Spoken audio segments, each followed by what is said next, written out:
ಶಿರೂರು ಗುಡ್ಡ ಕುಸಿದು ಇಂದಿಗೆ 6 ದಿನ ಕಳೀತಾ ಬಂದಿದೆ. ನಿರಂತರವಾಗಿ NDRF ಮತ್ತು SDRF ಮತ್ತು ಏನು ನೇವಿ ಏನು ಸಿಬ್ಬಂದಿಗಳು ನಿರಂತರವಾಗಿ ಕಾರ್ಯಾಚರಣೆ ಮಾಡ್ತಾ ಇರುವಂಥದ್ದು. ಈಗ ಮಿಲಿಟರಿ ಪಡೆ ಕೂಡ ಈ ಕಾರ್ಯಾಚರಣೆಯಲ್ಲಿ ಭಾಗಿಯಾಗಿರುವಂಥದ್ದು. ಬೆಳಗಾವಿಯಿಂದ 3 ವಾಹನದಲ್ಲಿ ಅಂದರೆ 5 ವಾಹನದಲ್ಲಿ ಈಗ ಮಿಲಿಟರಿ ಸಿಬ್ಬಂದಿಗಳು ಬಂದಿರುವಂಥದ್ದು. ನೀವು ದೃಶ್ಯಾವಳಿಗಳಲ್ಲಿ ನೋಡ್ತಾ ಇದ್ದೀರಾ.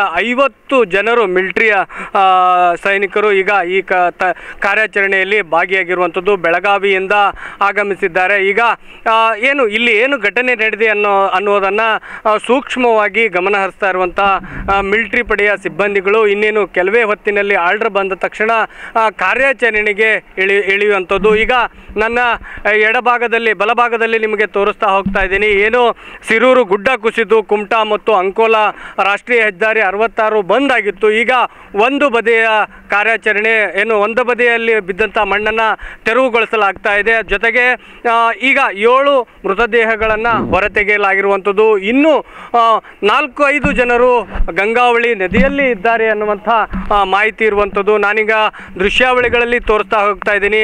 ಮಣ್ಣು ತೆರವು ಕಾರ್ಯಾಚರಣೆ ಮುಗಿದಿದೆ. ಆದರೆ ಸ್ವಲ್ಪ ಮಟ್ಟಿಗೆ ಈಗ ಇನ್ನೊಂದು ಸ್ವಲ್ಪ ಮಟ್ಟಿಗೆ ಅಷ್ಟೇ ಇರುವಂಥದ್ದು. ಉಳಿದ ಮಣ್ಣನ್ನು ತೆಗೆದಿರುವಂಥದ್ದು. ನಾನೀಗ ಗಂಗಾವಳಿ ನದಿಯ ದೃಶ್ಯಾವಳಿಗಳನ್ನು ತೋರಿಸ್ತಾ ಹೋಗ್ತಾ ಇದ್ದೀನಿ. ನೀವು ಗಂಗಾವಳಿ ನದಿ ಯಾವ ರೀತಿ ಆಗಿದೆ ಅಂತಂದರೆ ಸಣ್ಣದೊಂದು ದ್ವೀಪದಂತೆ ಮಾರ್ಪಟ್ಟಿರುವಂಥದ್ದು. ಇದರಲ್ಲಿ ಲಾರಿಯಲ್ಲಿರುವಂಥವರು ಮತ್ತು ಸ್ವಿಫ್ಟ್ ಕಾರ್ನಲ್ಲಿರುವಂಥವರು ಜೊತೆಗೆ ಅಂಗಡಿಯಲ್ಲಿ ಇದ್ದಂಥವರು ಕೊಚ್ಚಿ ಹೋದಂಥವರು ಈ ಗಂಗಾವಳಿ ನದಿಯಲ್ಲೇ ಇದ್ದಾರೆ ಅಂಥೇಳಿ ಅವರ ಸಂಬಂಧಿಕರು ಹೇಳ್ತಾ ಇರುವಂಥದ್ದು. ಹಾಗಾಗಿ ಈಗ ಎಷ್ಟರ ಮಟ್ಟಿಗೆ ಕಷ್ಟಕರವಾಗಿದೆ ಈ ಗಂಗಾವಳಿಯಲ್ಲಿ ಕಾರ್ಯಾಚರಣೆ ಮಾಡೋದು ಅಂತಂದರೆ ದಟ್ಟವಾಗಿ ಯಥೇಚ್ಛವಾಗಿ ಮಳೆ ಬರ್ತಾ ಇದೆ. ಹೀಗಾಗಿ ಗಂಗಾವಳಿಯ ನದಿಯ ಹರಿವು ಕೂಡ ಜಾಸ್ತಿ ಆಗಿರುವಂಥದ್ದು. ಈಗ ನೀವು ದೃಶ್ಯಾವಳಿಗಳಲ್ಲಿ ಏನು ನೋಡ್ತಾ ಇದ್ರಿ, ಆ ದೀಪದಂತೆ ಏನು ಗೋಚರಿಸ್ತಾ ಇದೆ ಅದು ಏನು ಶಿರೂರು ಗುಡ್ಡದಿಂದ ಕುಸಿದು ಬಿದ್ದಂಥ ಮಣ್ಣು. ಇದರಲ್ಲಿ ಲಾರಿ ಇರಬಹುದು, ಇದರಲ್ಲಿ ಮೃತದೇಹಗಳು ಇರಬಹುದು ಅನ್ನುವಂಥ ನಿಟ್ಟಿನಲ್ಲಿ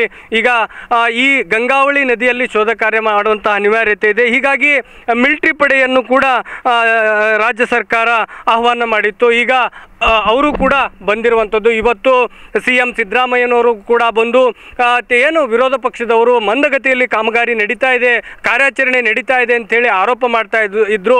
ಅದಕ್ಕೆ ಯಾವುದೇ ಕಾರಣಕ್ಕೂ ಮಂದಗತಿಯಲ್ಲಿ ಕಾರ್ಯಾಚರಣೆ ನಡೀತಾ ಇಲ್ಲ, ನಿರಂತರವಾಗಿ ಕಾರ್ಯಾಚರಣೆ ನಡೆಸಲಾಗ್ತಾ ಇದೆ ಅನ್ನುವಂಥ ಮಾತುಗಳನ್ನು ಹೇಳಿದರು. ಈಗ ಮಿಲಿಟರಿ ಪಡೆ ಕೂಡ ಬಂದಿರುವಂಥದ್ದು. ಒಟ್ಟಾರೆ ಇಲ್ಲಿ ತಂದೆಯನ್ನು ಕಳೆದುಕೊಂಡ ಮಕ್ಕಳನ್ನು ಕಳೆದುಕೊಂಡ ತಾಯಂದಿರು, ಏನು ಲಾರಿ ಚಾಲಕನನ್ನು ಕಳೆದುಕೊಂಡ ಲಾರಿ ಮಾಲೀಕರು, ಹೀಗೆ 10 ಜನರು ಬಂದು ಇಲ್ಲಿ ಗೋಗರಿತಾ ಇರುವಂಥದ್ದು. ಒಂದೇ ಏನು ಕೇರಳ ಮೂಲದ ಅರ್ಜುನ್ ಎನ್ನುವಂಥವನ್ನ ಲಾರಿ ಮಾಲೀಕ ಕೂಡ ಇಲ್ಲೇ ಬೀಡು ಬಿಟ್ಟಿರುವಂಥದ್ದು. ಅವರ ಲೊಕೇಶನ್ ಇಲ್ಲೇ ಇದೆ, ನಮಗೆ ಹುಡುಕಿ ಕೊಡಿ ಅನ್ನುವಂಥ ಮಾತುಗಳನ್ನು ಹೇಳ್ತಾ ಇರುವಂಥದ್ದು. ಈಗ ಮಿಲಿಟರಿ ಪಡೆ ಬಂದು ಕೂಡ ಕಾರ್ಯಾಚರಣೆ ನಡೆಸ್ತಾ ಇರುವಂಥದ್ದು. ಇನ್ನೇನು ಯಾವ ರೀತಿ ನಡೆದಿದೆ ಘಟನೆ ಅನ್ನುವಂಥದ್ದಲ್ಲಿ ಸೂಕ್ಷ್ಮವಾಗಿ ಅವರು ಮಾಹಿತಿಯನ್ನು ಕಲೆ ಹಾಕ್ತಾ ಇರುವಂಥದ್ದು. ಇನ್ನೇನು ಅವರಿಗೆ ಆರ್ಡರ್ ಬಂದ ತಕ್ಷಣ ಕಾರ್ಯಾಚರಣೆಯಲ್ಲಿ ಭಾಗಿಯಾಗ್ತಾರೆ ಅನ್ನುವಂಥ ಮಾಹಿತಿ ಇರುವಂಥದ್ದು. ಈಗ ನೀವು ದೃಶ್ಯಾವಳಿಗಳಲ್ಲಿ ನೋಡ್ತಾ ಇರ್ಬೋದು. ಮಿಲಿಟರಿಯ ಹಿರಿಯ ಅಧಿಕಾರಿಗಳ ಜೊತೆ ಅವರ ಸಿಬ್ಬಂದಿ ಕೂಡ ಮಾತಾಡ್ತಾ ಇರುವಂಥದ್ದು. ಅವ್ರಿಗೆ ಬೇಕಾದಂಥ ಸಲಕರಣೆಗಳನ್ನೆಲ್ಲ ಹೊತ್ತು ತಂದು ಈಗ ಶಿರೂರು ಗುಡ್ಡದಲ್ಲಿ ಬಂದು ನೆಲೆಸಿದ್ದಾರೆ.